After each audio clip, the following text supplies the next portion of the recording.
Yo, I'm gonna get straight to the point with this video. This is the most comprehensive Loki guide that you'll find on YouTube. I'm currently Celestial ranked on 2 completely different accounts, and I main Loki as my primary strategist. So I'm gonna give you the best possible tips for everyone, from beginner to seasoned ranked player. There's definitely something for everyone to learn in this video in order to become a better player overall. We're gonna be covering these main topics. First, Loki abilities explained. Second, ultimate ability decision making, effective playstyle tips, some Loki clone lineups, and finally, a little bit of Loki FAQ from my socials to help you guys become a bit more well-rounded with the character. If you enjoy gaming content and updates, make sure to subscribe for consistent uploads. Alright, let's hop right into this, yo. First, Loki abilities explained. Loki is a level 4 difficulty hero, meaning you're much less likely to just pick him up and drop a nuclear amount of impact in game like some other characters. But once you get the hang of his abilities, you can definitely do massive amounts of damage, healing, and everything in between. He has 5 main abilities plus a passive and 1 team up. Some of the most abilities you will find in this game on one hero. His tactical ability is called Doppelganger, which allows you to place 2 separate clones that are identical to yourself anywhere within a 30-meter distance from you. These clones will also double and triple the amount of impact you have. For example, if you don't have any clones down, it takes an insanely long time to actually kill anyone as Loki. But if you place 3 clones down at the same time,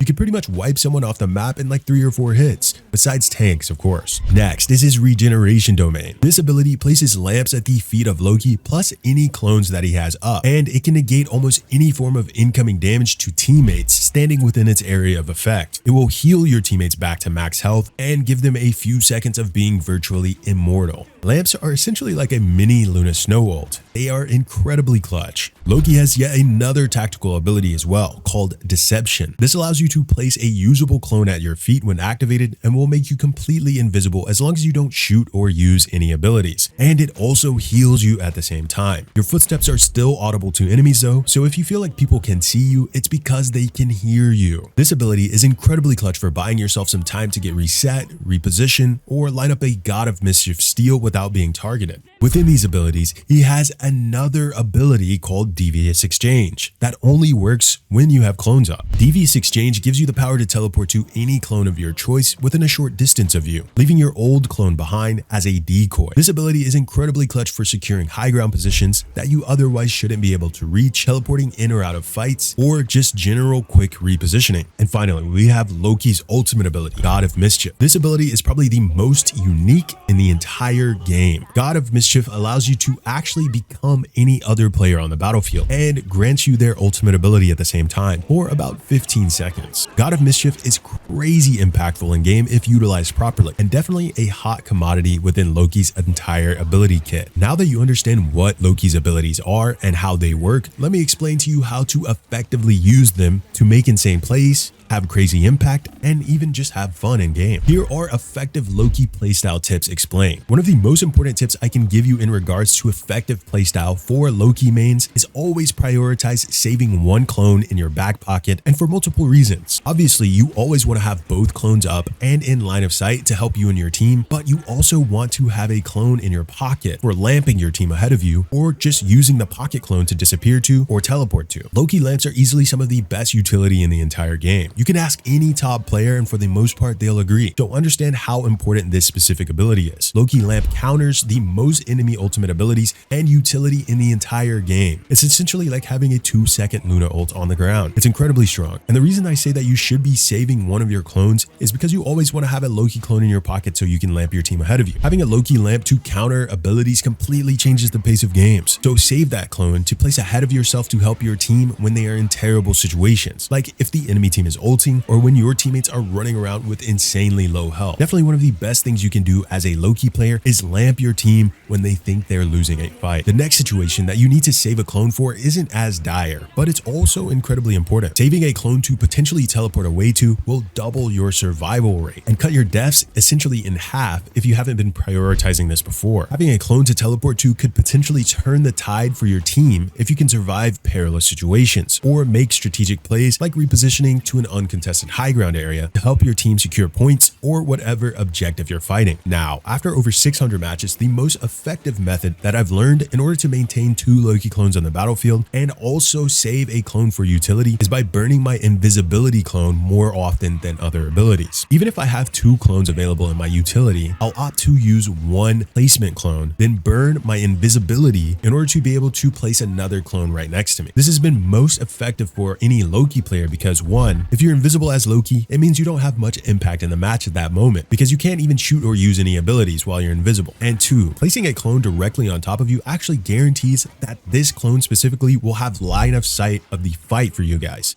sometimes proving more effective than placing clones in off angles that could potentially lose line of sight of your team pretty easily. These 2 things may seem relatively small, but a Loki player that consistently saves his team with lamps and consistently has 2 clones in the fight and helping his team will ultimately be some of the best players on the entire team. 0 questions about it. Now, Loki ultimate ability decision making. This is incredibly important. As a Loki player, every single game, you have the chance to do the wildest thing, and that's use his ultimate ability. Loki's ultimate ability genuinely turns the tide of the entire match depending on how you use it. Now, as a Celestial ranked player, let me preface by saying this. It's almost always going to be more effective to prioritize using your ultimate ability as a support defensive ult. That means copying Luna Snow, Invisible Girl, Cloak and Dagger, and even Mantis in that order. But it's also incredibly important to understand the impact that you could potentially have by stealing ultimate abilities and going on the offensive. For example, if you think you're one of the first people in the match to gain your ult, it's honestly a better idea to steal a Doctor Strange ult to open up the match rather than just holding your ultimate ability for a support counter. Learning when and why you should use your ultimate ability genuinely just comes down to experience, because every match is a completely unique player experience, but it's more important to be aware of this idea when you're playing the game. Ask yourself, would I have more impact going on the offensive here, or would it be a better idea to shut down the enemy ults by support ulting? It all depends on how well your team is performing, but just remember that you are genuinely the most flexible player on the entire battlefield, so you almost always can help turn the tide of fights, especially if you have your ultimate ability. Now, for a little bit of FAQ from my social media. Question number 1, who are some hard counters to avoid when playing Loki? First, what immediately comes to mind is definitely going to be Winter Soldier. Winter Soldier is 100% going to be your worst enemy because he can reset his abilities on Loki clones. So if he uses his ultimate ability, he can actually get free resets off of the clones, which just gives him so much more impact. If the enemy team has a really good Winter Soldier, you're probably going to want to swap, especially if he knows how to utilize your clones to his benefit. That's going to be one of your biggest enemies to look out for immediately. Definitely Winter Soldier. Kind of a hard counter. Obviously, they have to be relatively decent, but still definitely a counter. Question number 2, where would you rank Loki on a tier list for strategists specifically? I'm going to probably have to rank Loki A tier or S tier. Probably Loki's received some changes recently that have sort of dropped him out of S tier slightly. He received a few nerfs which make his impact a little bit worse, but Loki is definitely easily one of the best healers in the entire game. Clearly gonna put him above Mantis. I'll put him above Rocket Raccoon any day of the week. I'm gonna put him right next to probably Luna Snow in regards to impact. I'd say Luna Snow is obviously probably still the best healer in the entire game just because of how good Luna Snow ult is. I mean, you just cannot beat it. But I would actually 100% put Loki second or third, maybe third to Invisible Woman, but I would say there's 3 of the best healers in the entire game. Cloak and Dagger is great too, but I don't know, it's tough. I would say, yeah, they're all kind of S tier. I'm gonna be honest. It's really hard to differentiate, but question number 3, what is the absolute best time to use Loki's ultimate ability? Like I said before in this video, I think that if you are playing Loki and you understand your ultimate ability pacing, let's say Loki gets his ultimate ability incredibly fast. So let's say that you are one of the first to get your ultimate ability. I think that is the best time to use your ultimate ability on the offensive. If you can open up a fight with Loki ult on the offensive and then gain ult again relatively quickly to be able to have it for a support ult next, I think that's one of the best times to use his ult offensively. And then I think there's never really a bad time to use his ult defensively, like a support ult, like cloning Luna Snow.